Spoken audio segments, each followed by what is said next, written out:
function is the bottom right-hand side of the WebEx client. To participate in our discussion, we will be using the Q&A feature of WebEx. So again, on my client, on the bottom right-hand side of my screen, I see 3 dots. I click on that, and that gives me access to the Q&A. I do want to note that your question will be visible to everybody on this call unless you select Send Privately. So I'm joining you this evening from my home in Kitchener, which, like the University of Waterloo, is situated on the traditional territory of the neutral Anishinaabeg and Haudenosaunee peoples. It is situated on the Haldimand Tract, land granted to the Six Nations, which includes 6 miles on each side of the Grand River. Before settlers came to this land, the Haudenosaunee and Anishinaabeg were bound through an agreement known as One Dish in Anishinaabewin and Dish with One Spoon by the Haudenosaunee. Settlers were invited into this agreement as they came into these lands.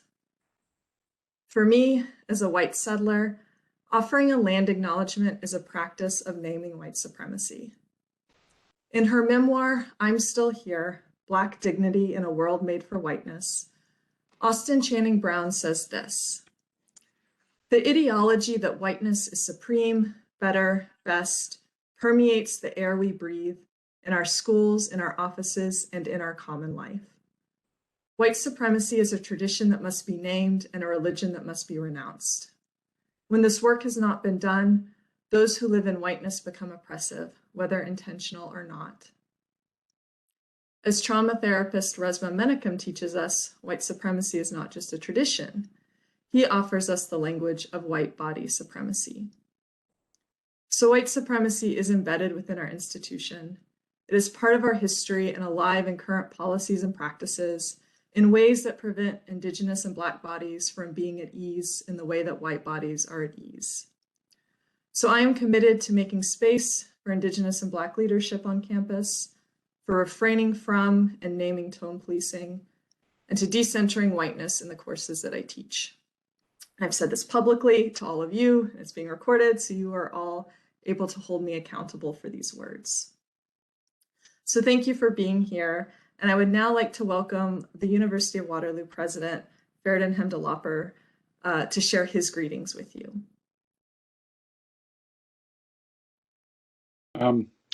Thanks very much, Katie, and good evening, everybody.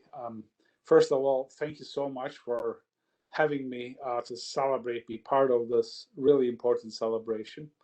And second, I wasn't here at the University of Waterloo when the Women's Studies program started, but it was celebrated across the country when many universities started this program.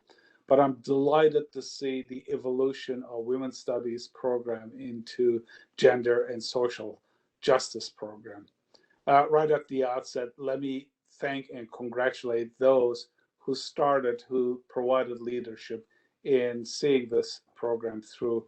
And here today, we're able to celebrate this. I know that actual program started in 2019, but we didn't get a chance to really officially acknowledge and celebrate it because of the good reason that you know.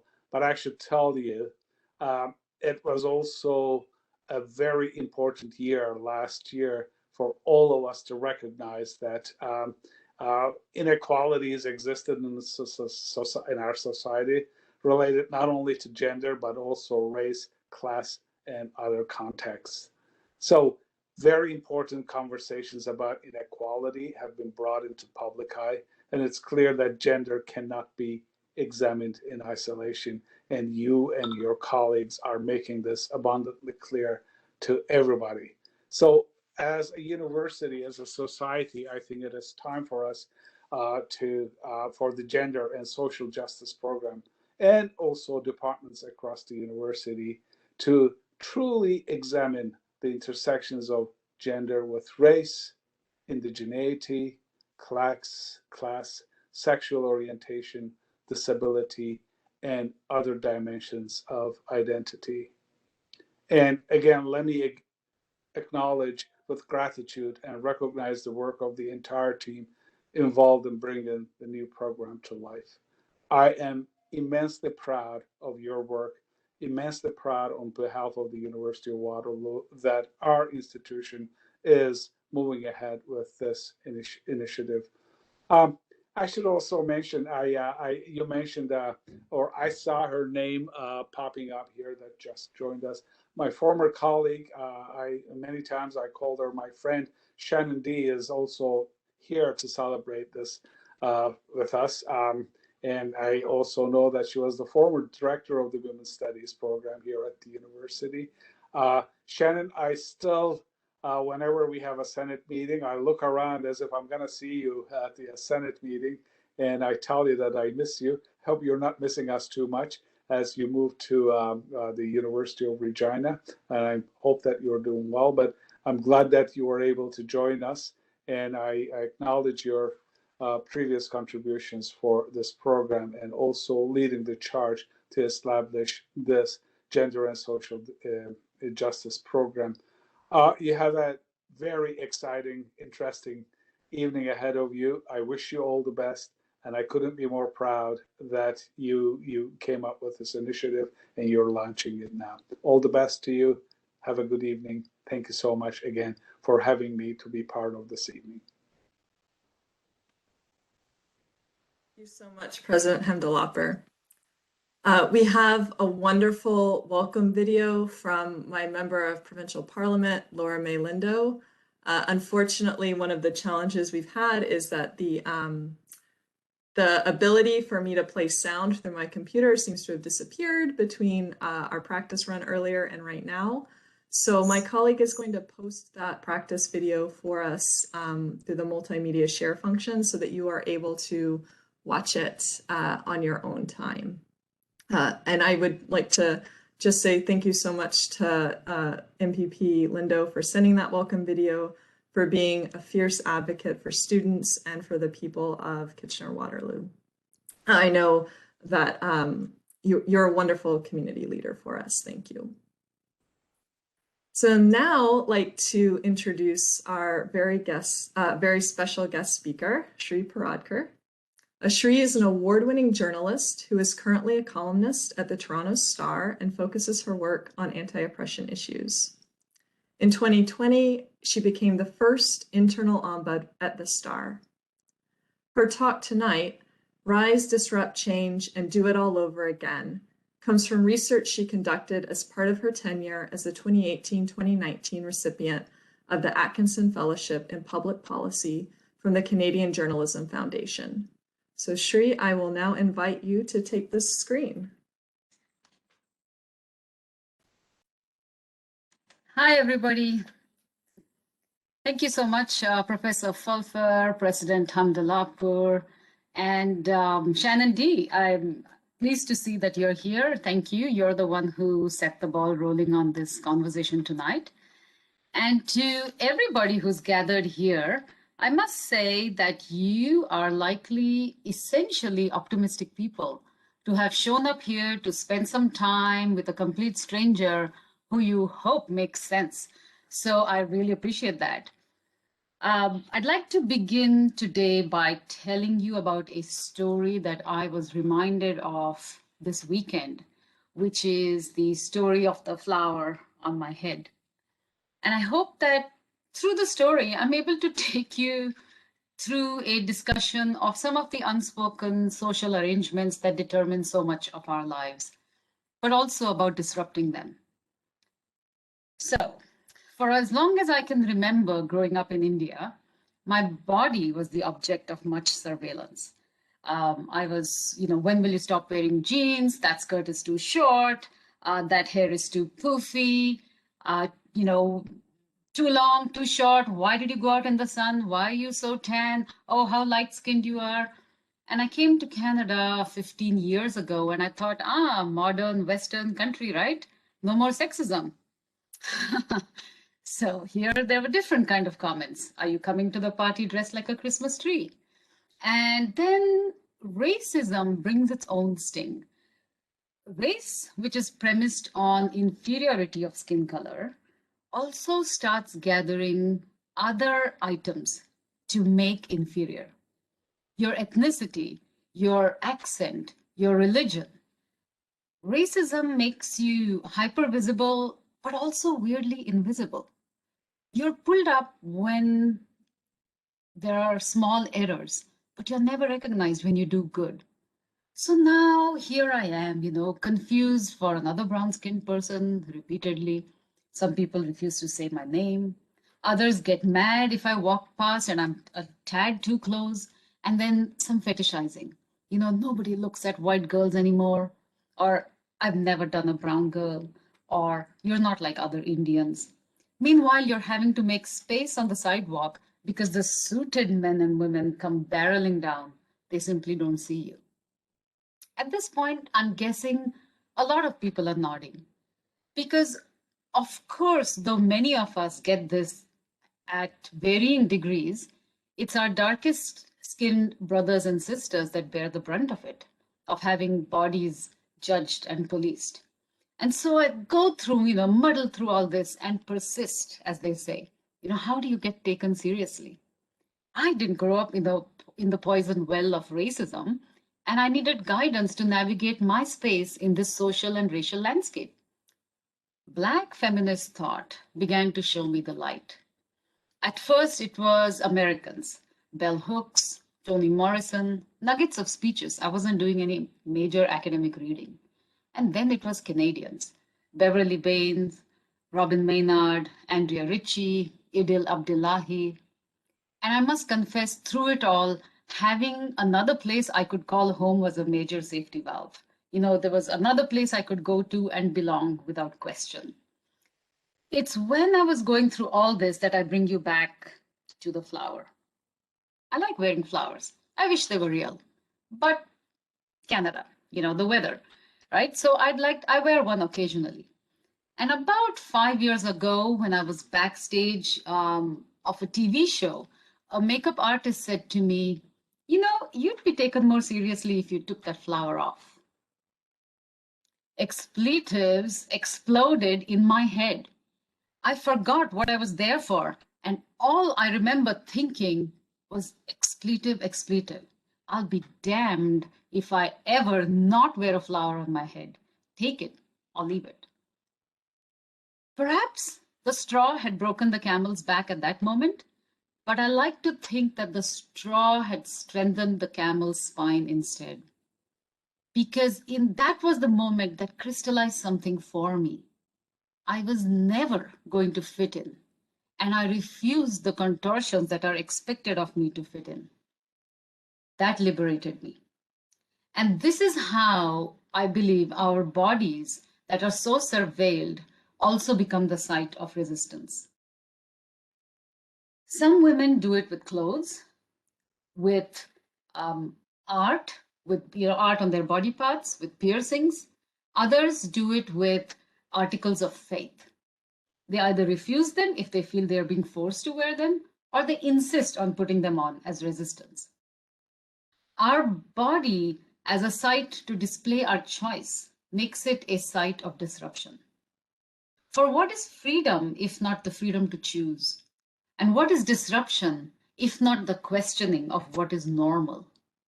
And what is normal other than a set of norms established by one segment of the population, which is often a dominant group?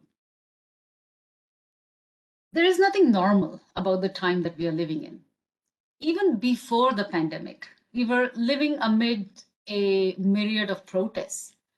Civil disobedience is another example of disruption.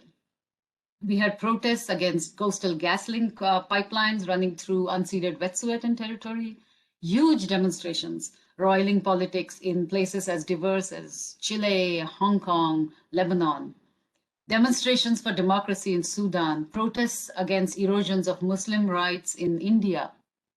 And if we had thought that a pandemic would quieten down this quest for social justice, I hardly need to say that what we saw last summer showed how mistaken we were. So these are revolutionary times, my friends, but it's not a revolution that began overnight. On these lands, revolutions have ebbed and flowed for centuries. And we must be grounded in action and principle to the long history of resistance by First Nations, Métis, and Inuit to settler colonialism and to of Black people to the transatlantic slave trade. So many of us gathered here today come from different lands where our societies have their own oppressions, either independent of those that exist here or tightly woven with the same fabric of white supremacy. In some of these oppressions, we are complicit. We are the aggressors. Some of us may be Chinese from Singapore or Sunnis in a Sunni majority country. Or in my life, again, Black feminism showed me the light. It showed me how I, as a Brahmin in the Hindu caste system, am complicit in caste oppression, whether or not I think of caste at all. I've been a beneficiary, and doing nothing perpetuates it. My reading of Indigenous writing around decolonization has made me understand that when we are disrupting in the cause of social justice, we are not doing it to jostle for supremacy, but we are doing it to share power. And there are all these complexities in our identities that we must reckon with.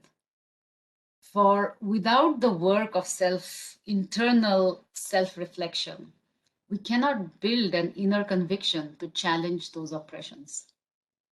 All the intellectual study of oppression will fall shallow without this work, because academia may give us, or some of us, the ability to name these constraints, but it is self-work that gives us the ability to recognize them in the first place. And if an individual is the site of disruption, then individuals are also the site of change. Because we all know that it's an individual mindset that influences action. Who gets punished in schools, who gets put in child welfare, who gets stopped by police, who gets jobs, who gets a loan, who gets a home, who gets thrown into prison. And all of this informs policy that leads to discriminatory laws around immigration, around criminal justice, around schooling, etc. And all of this then intersects with this intersection of the individual bias with institutional policies and societal structures, then creates a system with embedded discrimination so toxic as to be lethal.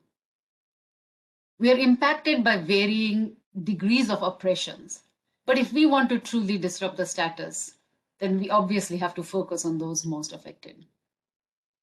So, what do we want to disrupt? There are obviously negative disruptions and positive disruptions. White supremacist action is also a disruption, but that's not what we are talking about. A disruption based in social justice opens access to education, access to housing, access to healthcare. And why do we want to disrupt? We do it so it allows us as humans to lead fuller lives. Ideally, it gives us a sense of oneself as a full human with rights. And hopefully, it liberates segments of people who have been long in the margin and who are being devalued for an identity. In my experience, the biggest challenge, the biggest pushback against disruption lies not necessarily with the people who don't believe in equality. It's from the people who do believe in equality, who believe they are progressive, and who believe either that there is no problem or that those pushing for it are going too far, that they are too loud, that they are too academic, too sensitive, or even worse, are those who believe that it's utopian to dream of equality. Another challenge I found are the people who look like me, but are more aligned with power, whether that power is the structure of a norm based on whiteness or heterogeneity or Christianity. And as a result, it's because of these challenges that the work of disruption is continuous and repetitive and exhausting. But grounding it on the revolutions that have ebbed on this land and flowed on this land keeps us energized. Also, the work of disruption is rarely the work of one person. You may have a mascot, but it has to be collective work. Before I show you an example of what disruption looks like, you might be wondering, are you ready to disrupt? And how would you know? I could ask you, take a note of your character. Are you the kind of person who feels anxious? Maybe you should step back. Do you need, safe spaces? Disruptions may not be a safe space. Are you willing to sacrifice something? What are you willing to sacrifice? The truth is, none of this matters. When you are at a point when you know there is no choice but to disrupt, you'll know you're ready, and everything else just falls into place.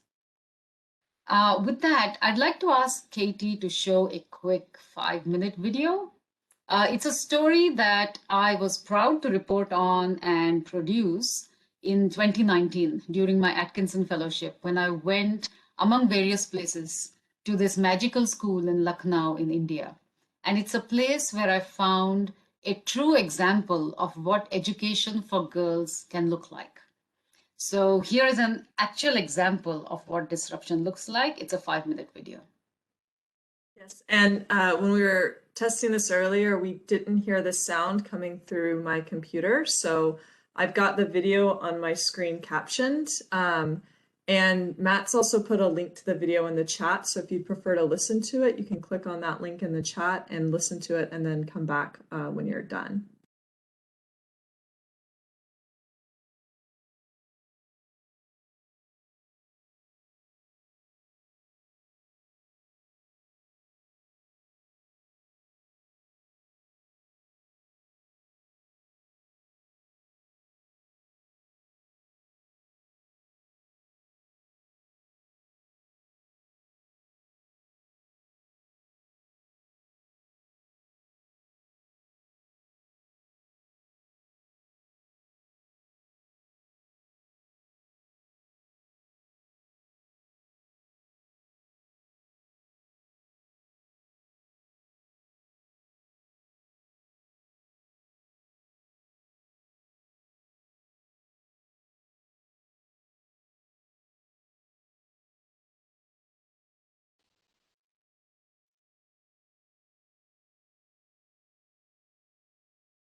I'm guessing everyone has had a chance to see the video now.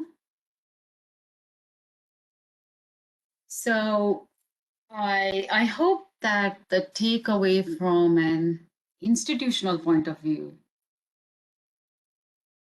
is that the school gives its students a safe space to feel indignation and to practice resistance.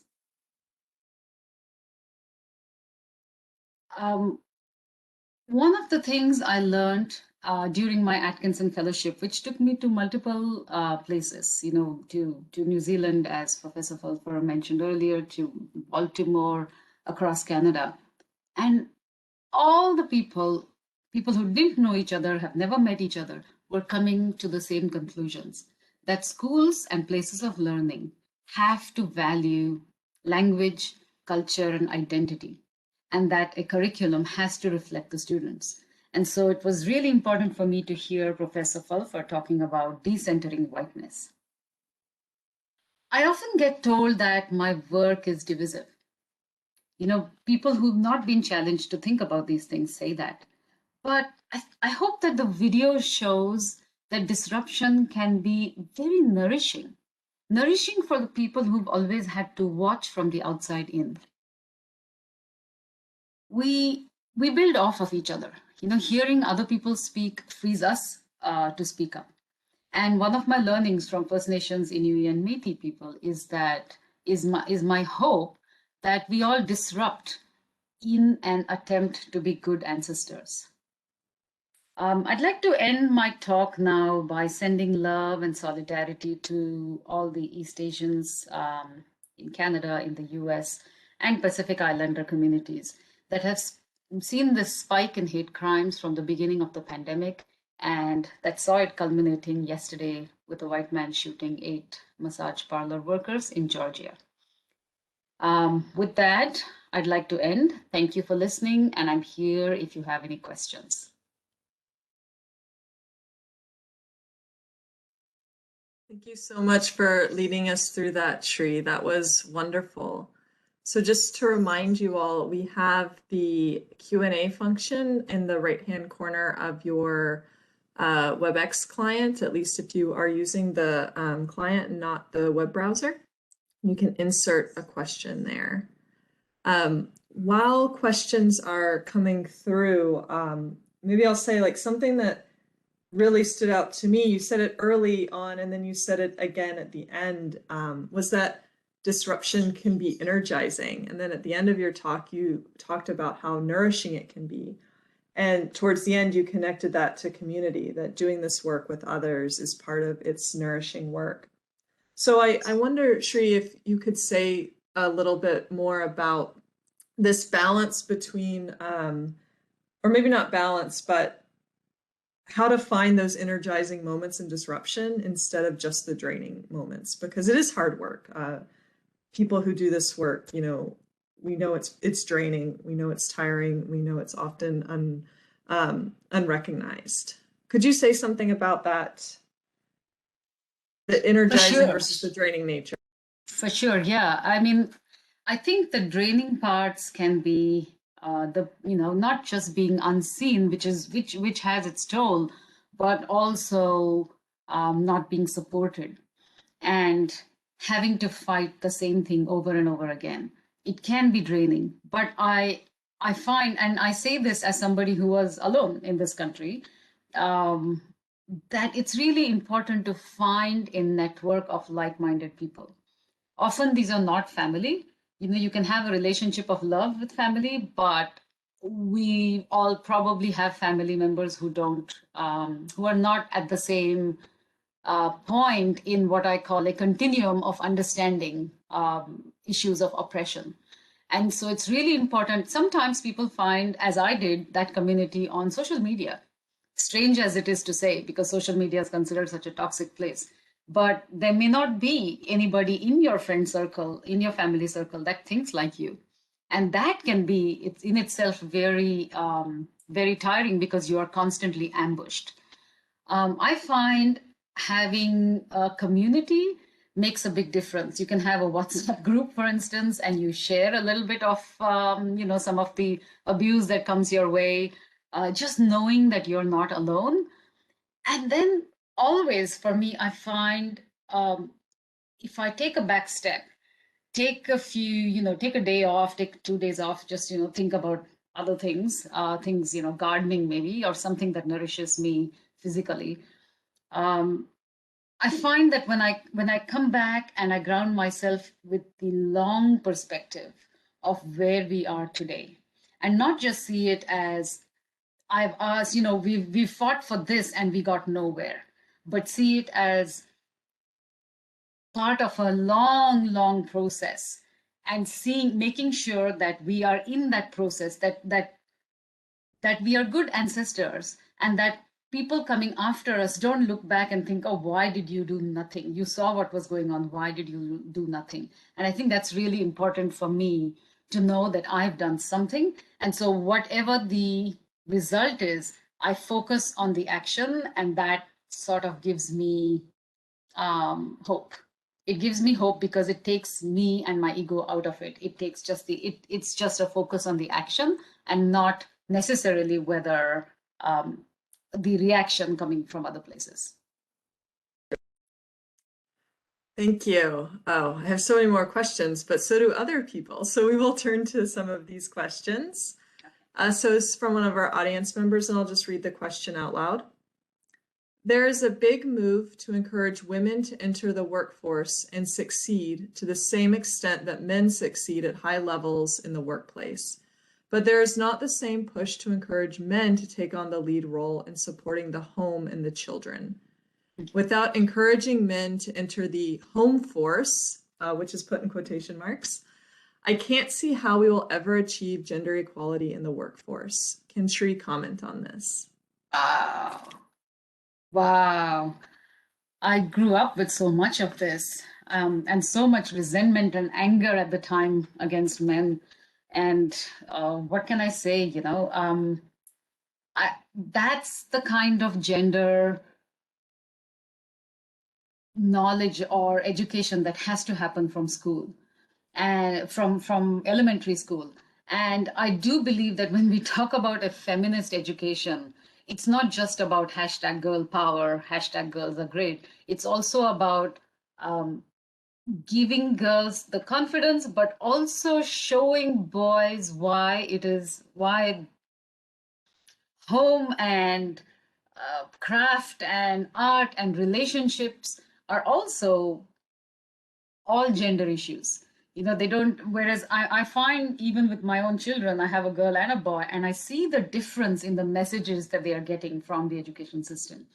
And it's impossible for one family to counter it all, but you can keep trying. Of course, the best way to change is to have modeling in your own house. And that's the best way to change. But I do think with adults, you have to be a little stricter. I don't think we can have this, oh, honey, why don't I teach you how to do things? I think it just has to be a common sense approach to a division of tasks, which is equally takes on the invisible workload, and not just about who does the dishes and who does the laundry, but also the scheduling and the remembering birthdays and buying presents and all of these things that cumulatively become a big workload for one gender often. So I don't have a systemic solution other than through education. With adults, I don't have a lot of patience. I'm sorry, that's not the best answer, but yeah, adults just have to ship up. Yeah. Our next question. The rise, disrupt, change work can amount to a second shift, or a third one, or a fourth one for racialized, indigenous, and other minoritized peoples. Any advice on how to address the inequity without decentering these folks within the rise, disrupt, change work? Yeah, I talked about the invisible workload in my previous answer, and a colleague of mine calls this the invisible workload, the workload taken up by visible minorities. And it's so true that it does become the work of BIPOC people and other marginalized people. My advice to people who want to be allies would be to be there, to take the lead from BIPOC people, to speak if you're asked to speak, and to amplify as much as you can, because you get the credit, you get noticed, and you get heard in a different way than BIPOC people do. And so you may not, ideally, in an ideal world, we would all be seeing the injustices, but it almost always falls upon the people who experience those injustices to speak up. And it's possible that you may not actually see those injustices, but building relationships with BIPOC people, building good, sound relationships, and not just through the lens of how can we fight oppression together, but just solid relationships, I think is a good first step. And that's how you start to hear what are these problems that are affecting people, and then you start to realize what your role in that fight should be. And often it is to be beside them and to lead when you're asked to, or to be behind them at all times.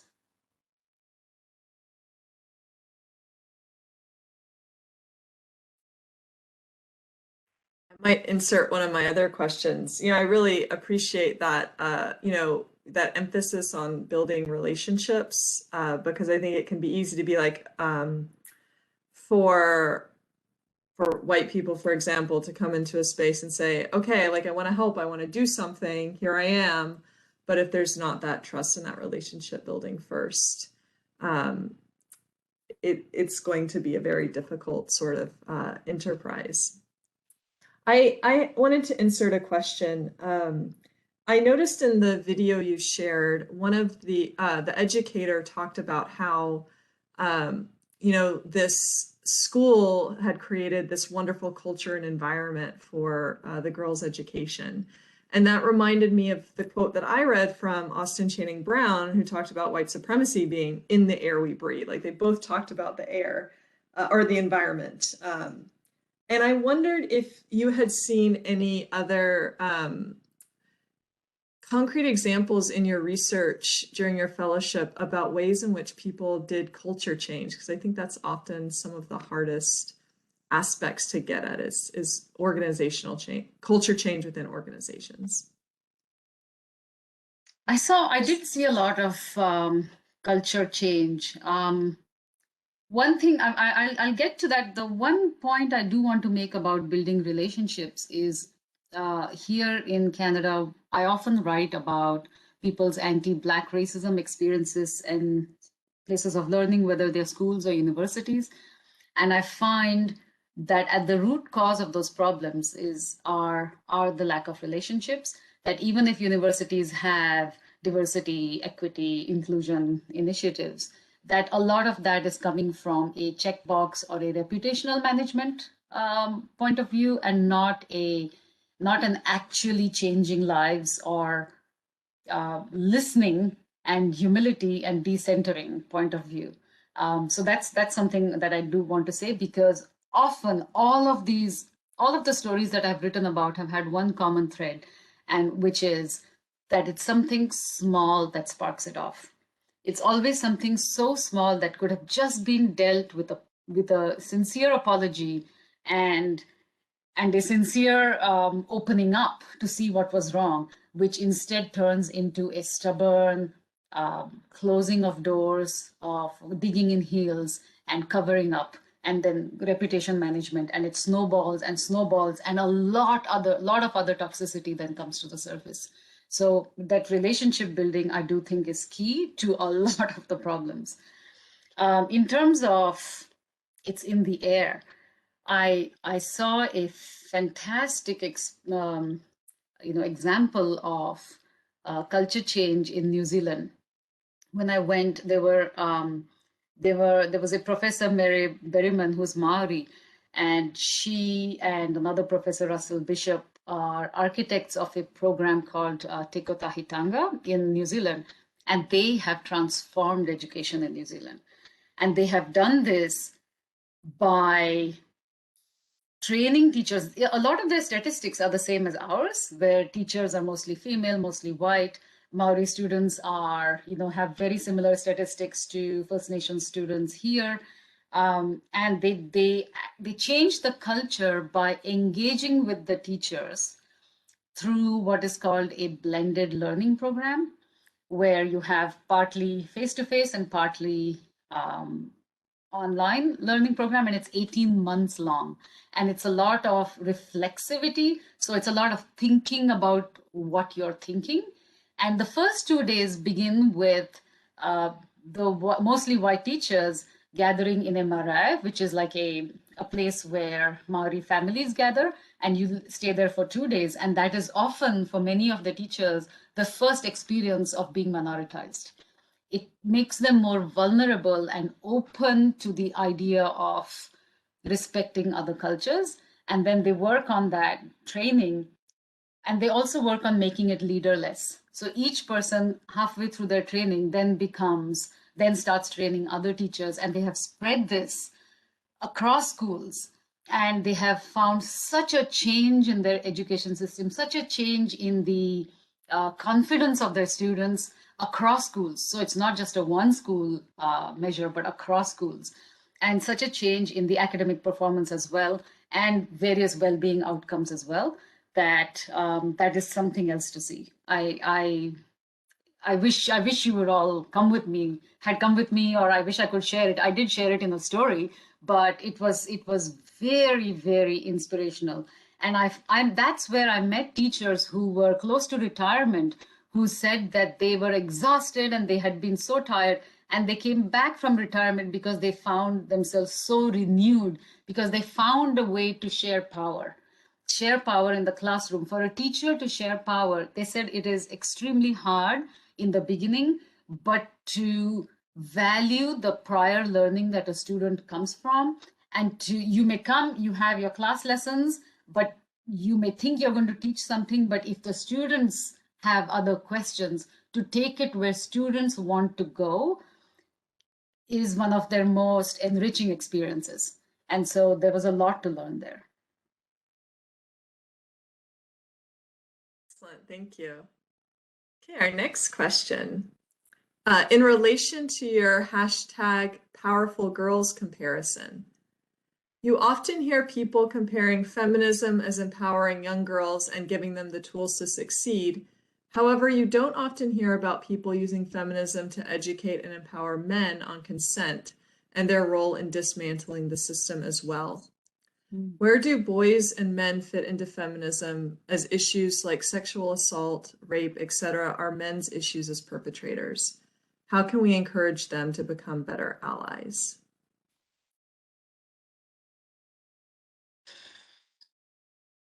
This is very much, I see because I write about race and gender issues, I find a lot of parallels between how we deal with racism and how we deal with sexism. And men have to be allies for the same reason as white people become allies, which is the recognition that women's rights are human rights, right? Black rights are human rights, all of us, right? So that recognition, though, I'm sorry, but I feel like I have to keep going back to education. I do not see any other entry point. Families and education. I do think media has a role to play as well, and I don't just mean the news industry. The news industry, I think, has a waning influence on what people see. But by media, I do mean what they're reading on social media, what they're seeing on TikTok, what they're seeing on Snapchat, and who's monitoring this. I find a lot of really disturbing content on those media, and I feel it is extremely influential. So that's a depressing answer. But possibly the other way to get to it is through strong accountability measures. And please don't confuse when I say accountability to mean penalties. but I do mean in terms of having to face the consequences, or having to, being forced to see some of the consequences of those actions. I think if you have a family, of course, role modeling in family is one, but also what kinds of movies you choose to watch, what kinds of discussions that you have after books you read with disturbing lines in them. What kind of discussions you have after movies, what kind of discussions you have when the so-called racist uncle that everybody has, or a so-called sexist uncle that everybody seems to have, says something, and how do you call people out? And I think a lot of that change has to begin with what we are modeling, and to make it known that safely, if it's possible, to make it known that when men are when they are crossing a line, that it's unacceptable, but also having a place to go to bring accountability to that person. And sometimes that may be in a school system. I hope that the school has a culture of support, not just a policy of support, and not just a system of support, and not just have a person to go to, but a culture of support. What you saw in the video where she says it's in the air, that support has to be in the air. And so I hope, if you're a student asking me this, that you have a place to go to in school where there are some accountability measures. I do think as a society we have fallen quite short on the accountability part of this, but it has to be in tandem. So education and accountability have to go hand in hand. Some of your remarks anticipated the next question that we have come in, that we had come in. Do you have any advice on how to approach family members, in-laws, who make hurtful comments based on gender or race? This is often due to ignorance, but it is still absolutely not okay. How do you maintain peace in a family when comments are being made and often brushed off, but that aren't okay? I know. These are all such great questions. I would say it depends on who the family member is. If it is your parents, proceed with love, know that, in fact, with most elderly people in the family, know that they didn't have access to the kind of analysis that you and I might have. And proceed with patience, because they have seen things, they have experienced things that we never will. At the same time, it is destructive, and it is wrong. After many years of conversations with my extended family, I have to report that I have had no success in changing anybody's mind, but I have had success in that people look twice at me before they say something. And if I raise my eyebrows, it's become like, okay, let's just not go there, because this is going to become into a thing.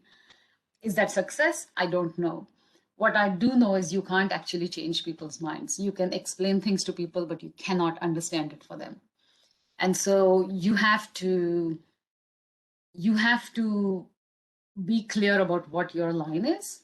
I do think that if it is an uncle from an extended family or in-laws, that it is possible to just quietly say, oh, that's actually pretty offensive. Even saying that can break relationships. So you have to be, and it has happened with me, that saying that has actually broken a relationship, because my saying this to the white part of my family can be seen as my saying, you're racist. Even if that's not what you're saying, if you're just trying to lead them to a common ground. If you do have a common ground, and if you do have the patience, then maybe try to take them to that common ground. If you have no patience, just don't interact with them again. I mean, or just interact in very, very superficial ways, if that's an option, family picnic or a family, whatever, or just walk out. it depends on how upsetting the conversation is, but walk out and maybe don't drink when that person is around if you do drink, because I find that can also uh, that can also make the situation sort of worse than it needs to be. And it's not easy, none of it. I mean, my sympathies, if you have a lot of family members who are saying really objectionable things. But I do think, to remain, I don't know how to change people's minds if they're not ready to be changed. That's that's the baseline here. So I think it's about how much are you willing to put yourself out, and if you can do it with patience. And I think it's worth trying with everybody. But if it doesn't work, then you walk away.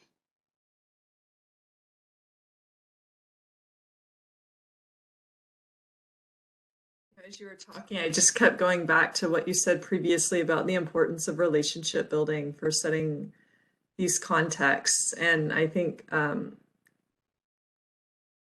don't know what you would have to say, but, the family relationship can be really complicated, and that can make it easier in some ways to approach someone in love and harder in some ways when you have these extended relatives that you might not have as close of a relationship with. So yeah, sorry, I'm just now telling you about things that your conversation with our questions is generating for me. We have time for one more question. Let me see if one is coming in.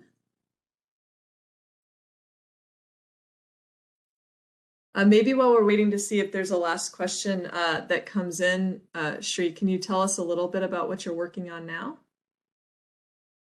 Ooh. Do you have anything you'd like to tell us about? One is a story on a woman who has had to really struggle to get admission in a university I will not name, although she was fully qualified. Another is a struggle that she's a Black woman. Another is about a Black woman who has been repeatedly interviewed for jobs that she's fully qualified for, but has seen them go to less qualified people.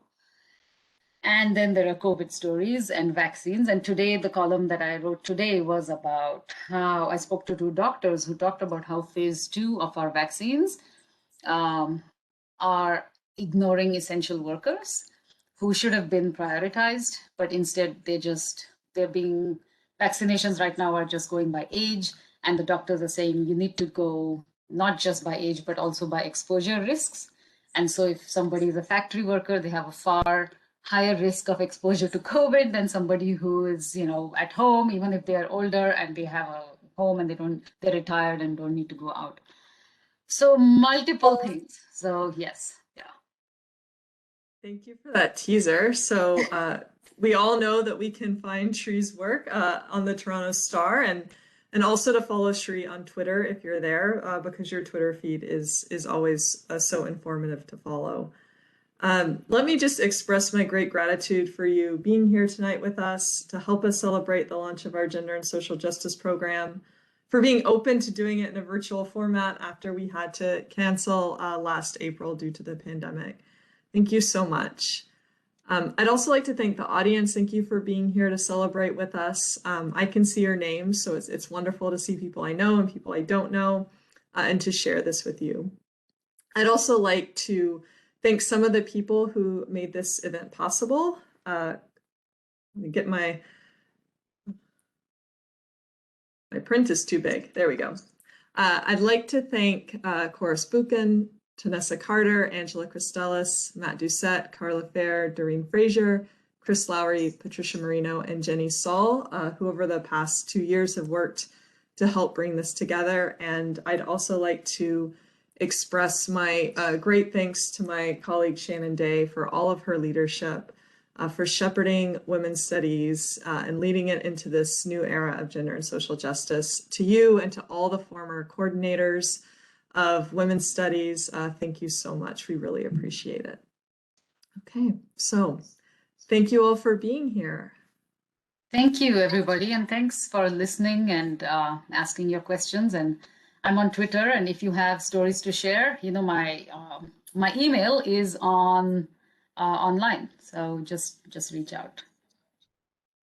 There's tons of virtual hand clapping going on if you can't see it. And lots of people in the Q&A saying, thanks so much. This is awesome. Really enjoyed it. I'm so glad. Thank you so much, guys. It's my honor to have been here today. Good night, everybody. Good night. But get out.